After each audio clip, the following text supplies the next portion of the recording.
Blay Mateu Trias, je suis co-directeur, c'est plutôt qu'on porte la compagnie avec Camille de Courty.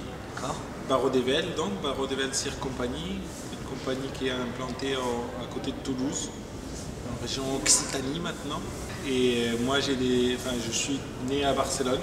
D'accord. Je suis catalan-espagnol d'origine, une compagnie franco-catalane, même si on travaille vraiment depuis la France. Bestias, c'était l'envie de retourner sous chapiteau pour recréer. Parce que pour nous, le chapiteau, c'est un endroit un peu magique. On retrouve, voilà, c'est comme autant dans l'implantation dans une ville comme ça, c'est notre espace à nous. Donc on convie les gens chez nous. Donc c'est sortir le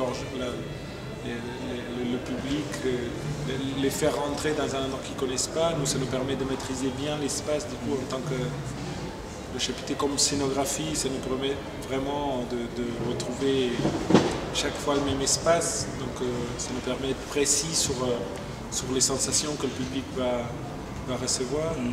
Et après, ce qu'on avait envie, c'est de créer une espèce de troupe, enfin que quand même ça se ressente dans le spectacle. C'est une vérité, disons, dans notre jour à jour, c'est-à-dire qu'on est presque une vingtaine de personnes à vivre autour de ce chapiteau, mais aussi artistiquement qu'on ressente ça, une espèce de groupe avec des gens de différents âges, qui viennent des différents univers. Et après, l'histoire de culture, c'est plutôt, ça vient d'aimer un peu, ou d'aller chercher dans ces choses un peu rituelles, c'est-à-dire, mais c'est ça, c'est d'être ensemble, c'est des chants, c'est des rythmes, c'est des mouvements qu'on a fait pour se mettre ensemble. Nous, quand on vient du cirque, c'était normalement dans nos pratique, on se met ensemble en faisant de l'acrobatie parce qu'il faut être ensemble pour faire des portées, pour se jeter, il faut absolument travailler les tempos, les temps, donc on passe beaucoup de temps à ça pour essayer d'être ensemble, pour faire un salto ou pour être ensemble pour faire une colonne.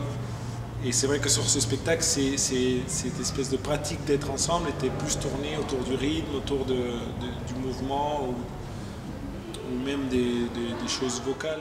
Bestias, il y a plusieurs choses. De toute façon, nous, on aime bien ces endroits où, même dans le spectacle, ça n'a jamais qu'un seul sens. C'est plutôt les choses qui ouvrent et qui peuvent avoir plusieurs sens. Bestias en catalan, c'est les bêtes, quoi. Mais en français, ça peut se dire aussi, je crois, des bestias, donc les bêtes, mais les bêtes dans plein de sens différents. Pas la bête de bêtise, mais la bête d'animalité ou la bête de foncer, mais la bête de bêtise aussi. Bestias, donc il y a plein de sens différents, mais après, c'est vrai qu'en Catalogne, moi c'est un mot que mon père utilise beaucoup dans ses spectacles en tant que clown, parce que lui c'est vraiment, il a un clown auguste et le truc que bestia, dans le sens quelle bêtise, quelle brutalité, quoi.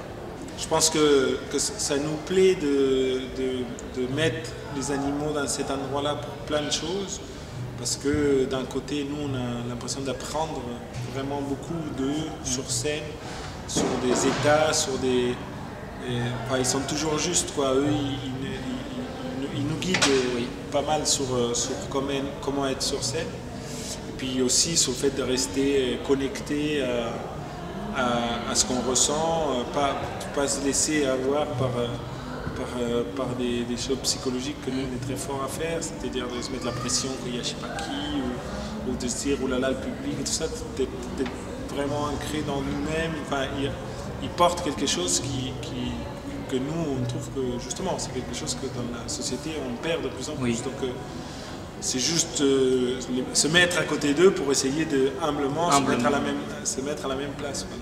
Donc il y a quelque chose de pour nous qu'on aimait bien, qu'on rêvait comme ça de faire cette espèce de tribu hétéroclite où les animaux ils ont la même place que les humains.